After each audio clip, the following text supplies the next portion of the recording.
Welcome back to Pimp My List, the show in which we take your lists and we pimp them, aka change them, sort of say what we like, say what we don't like, and sort of recommend any changes for you. Now, there are a few caveats here, and Jord, what are they? So obviously we know that everyone builds the list with the models that they have. So the suggestions that we make for these lists are not a shopping list for you to go out and buy. We will try and to build the list around the models that you own. Without further ado, the list we're going to look at today is from Machete Man. Ooh. So he is running an Imperial Knights list. Ooh. So we've got the Noble Lance Task Force, which is Canis Rex, who's obviously probably going to be the Warlord. Beast.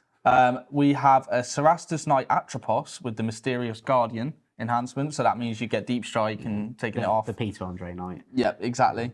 Then we have the Cerastus Knight Lancer with the banner of Macharius Triumphant. Do love this guy. Yeah, very good. Exactly. So sticky objectives on that if you didn't know what that enhancement did. Then we've got 2 Armiger Helverins, 1 Armiger Warglaive, a Calidus, and an Eversaw. One thing to note is he did go 4 and 2 at Beachhead. Oh, very good. So, well, with this list? With this list. Congratulations. So absolutely smashed it. So a really good list already. Yeah. What strengths are you seeing just off the bat? So main thing there, you've got Canis Rex, who's super decent. You've got the Lance, who's super decent. The Atrapos, I wasn't too sure. I wasn't familiar with his game. But he does seem really good. Throwing right out of left field at you there, was it? Yeah. However, though, I don't know how convinced I am. Helverin's Warglaive, really good. And then you've got obviously the Calidus and the Eversaw. Now, I've taken a slightly different approach to this I've actually dropped the Atrapos. Right, so that's already freeing us 475 points. Which is just a lot of points. It's ludicrous. It's so many points. And the other thing I did is I dropped the Eversaw. Okay. Now, it's not because we don't like them. It's just simply because of it gives you so many more things to play with. So one of the weaknesses of the army that we identified is mission play. Yeah, just naturally you're going to struggle maybe holding objectives as well as you could. Yeah. Maybe doing some certain cards, like secondary cards, or even just making sure that you're screened out enough. Now, I do obviously understand that the Knights do have big bases. Because of that, the Knights can screen quite well. Yep. But there's just a slight level of me that goes, all it takes is like an army like your Votans or your sort of higher list like your Votans, your Ironstorms, and it just takes one look at it and potentially could just... They will wipe a big Knight pretty much. We could even wipe 2 big Knights. Well, exactly.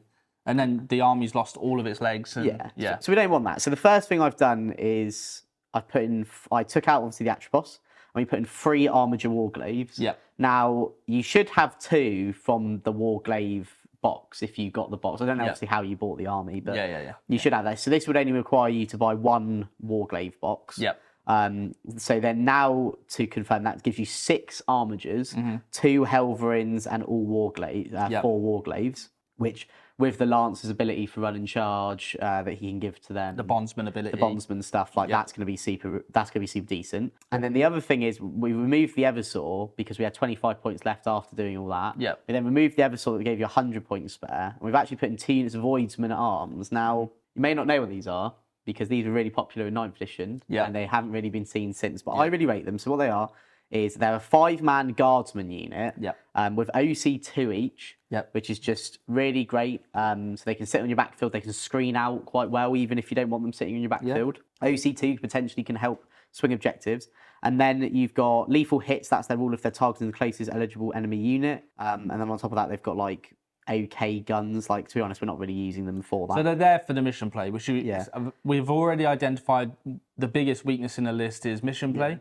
When we're looking at secondary cards. Yeah, and having these guys that are OC2, they can quite easily take off a 5-man intercessive squad or something. The other thing as well it means is if you wanted to play fixed with this army, you now have the option really to do homers without having to worry about one of your models. Doing it. Something to note about the Voidsmen-at-arms, they do have assault weapons.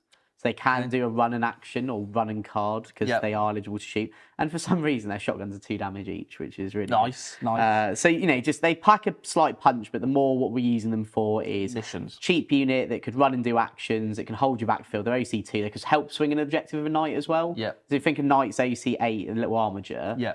Then all it takes is a little Voidsman just to waddle on and can help you out. OC10, just with one model, it's massive. Yeah, so absolutely massive. So with that in mind, the final list is Canis Rex, Cerastus Knight Lancer with the banner of the Macharius Triumphant, because the sticky objective is super important. Yep. I understand that probably a lot of maybe what you would be saying is, oh, but I don't really need, like, I sticky the backfield, then run off. Yeah. But then it's so easy to get off you at that point that, like a capture enemy outpost for an army like your Vanguard or Grey Knights. Well, let's say, imagine if you do keep the Voidsman on the back objective, and you play Imperial Guard with the indirect capacity that they have, you've lost the objective. So having the backup is always really good, especially for a Knight army. Yeah, and then in the battle line slots, we've got 2 Helverins, 4 Warglaves. And then rounding out the list in our allied units, we have a Calidus Assassin, and 2 units of Voidsmen-at-arms. If you want to know loadouts, we've got 1 with an Artificer shotgun, 3 with las guns, and 1 with a Voidsman rotary cannon. Yeah. Because that's the basic loadout. I don't know if you can change that. Yeah. Yeah, there you go. That's the list. I do think the list was very strong. You've gone 4 and 2 with it at Beachhead, which is a massive accomplishment. Yeah, so well done on that as well. That's a very good accomplishment. Yeah, exactly. I just think when we're looking at it from more the point of view of, like, obviously you've said that you've gone to Beachhead 4 and 2. That may imply that you want to go to more events. Yep. And I think this list is a bit more well-rounded to be able to help you into the higher meta matchups, but also will allow you to score very high points there. I don't know your scores, but you went 4 and 2 at a Super Major. That is massive. Great work. Massive. Yeah. Awesome. Well, Jake, thank you for running through the list with me, and thank you for helping Machete Man with his Imperial Knights. If you do have any questions, just pop it in the comments section below.